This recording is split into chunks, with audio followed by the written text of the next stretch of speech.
जय गुरु जी। शिव महापुराण श्री रुद्र संहिता द्वितीय खंड 18वां अध्याय शिव और सती का विवाह। ब्रह्मा जी बोले, नारद, जब मैं कैलाश पर्वत पर भगवान शिव को प्रजापति दक्ष की स्वीकृति की सूचना देने पहुंचा तो वे उत्सुकता पूर्वक मेरी ही प्रतीक्षा कर रहे थे। तब मैंने महादेव जी से कहा, हे भगवान, दक्ष ने कहा है कि वे अपनी पुत्री सती का विवाह भगवान शिव से करने को तैयार हैं, क्योंकि सती का जन्म महादेव जी के लिए ही हुआ है। यह विवाह होने पर उन्हें सबसे अधिक प्रसन्नता होगी।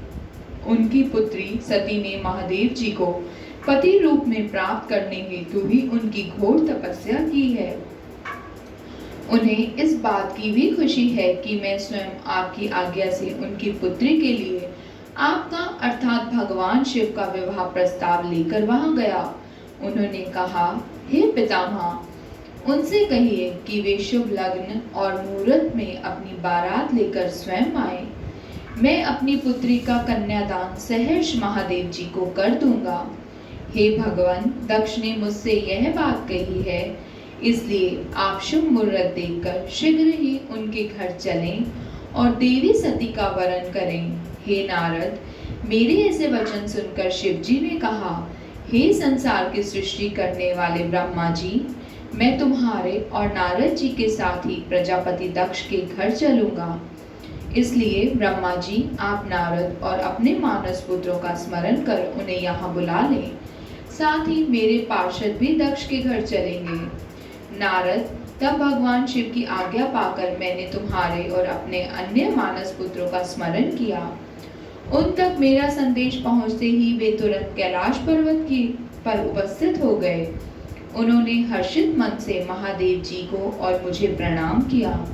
तत्पश्चात शिव जी ने भगवान श्री हरि विष्णु का स्मरण किया।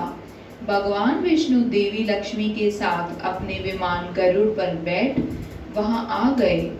चैत्र मास की शुक्ल पक्ष की त्रयोदशी तिथि में रविवार को पूर्वा फाल्गुनी नक्षत्र में त्रिलोकीनाथ भगवान शिव की बारात धूमधाम से कैलाश पर्वत से निकली। उनकी बारात में मैं, देवी सरस्वती, विष्णु जी, देवी लक्ष्मी, सभी देवी देवता, मुनि और शिवगण आनंद मगन होकर चल रहे थे। रास्ते में खूब उत्सव हो रहा था।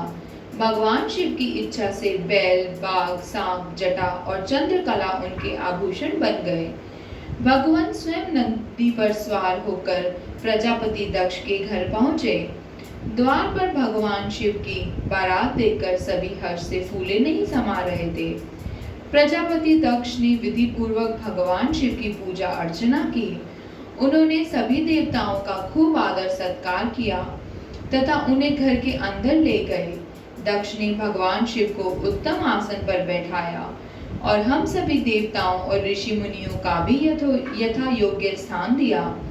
सभी का भक्ति पूर्वक पूजन किया। तत्पश्चात दक्ष ने मुझसे प्रार्थना की कि मैं ही वैवाहिक कार्य को संपन्न कराऊं। मैंने दक्ष की प्रार्थना को स्वीकार किया और वैवाहिक कार्य कराने लगा। शुभ लग्न और शुभ मुहूर्त देखकर प्रजापति दक्ष ने अपनी पुत्री सती का हाथ भगवान शिव के हाथों में सौंप दिया और विधि विधान से पाणी ग्रहण संस्कार संपन्न कराया। उस समय वहां बहुत बड़ा उत्सव हुआ और नाच गाना भी हुआ। सभी आनंद मग्न थे। हम सभी देवी देवताओं ने भगवान शिव और देवी सती की बहुत स्तुति की और उन्हें भक्ति पूर्वक प्रणाम किया। भगवान शिव और सती का विवाह हो जाने पर उनके माता पिता बहुत प्रसन्न हुए और महादेव जी को अपनी कन्या का दान कर प्रजापति दक्ष कृतार्थ हो गए। महेश्वर का विवाह पूरा होने पर संसार मंगल उत्सव मनाने लगा। शिव महापुराण श्री रुद्र संहिता द्वितीय खंड 18वां अध्याय समाप्त। जय गुरु जी।